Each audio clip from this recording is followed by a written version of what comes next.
केटा हो धराने काले बङ्गुर ल हेर ल छोड्दिनु हामीले सेतो बङ्गुरलाई धराने कालो बङ्गुर बनाएको छौँ हेर ल हेर्नुहोस् वाट इज दिस धराने काले बङ्गुर वाउ धराने काले बङ्गुर ल हेर्नुहोस् छ तपाईँहरूसँग छ यस्तो धराने काले बङ्गुर यता धराने काले बङ्गुर भन्छ होला टक्क धराने काले बङ्गुर है टक्कै यो कोठाभरि हाम्रो चाहिँ कालो बङ्गुर बनाएर अब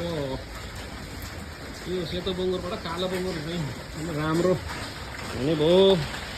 यो घर चाहिँ हामीले चाहिँ धराने कालो बङ्गुर बनायौँ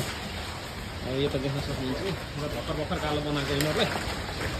अब चाहिँ यस्तो यस्तो कलर आइसक्यो अब यसको कलर यस्तो आउँछ यस्तो आइसकेपछि पुरै कालो हुँदै जान्छ है त ल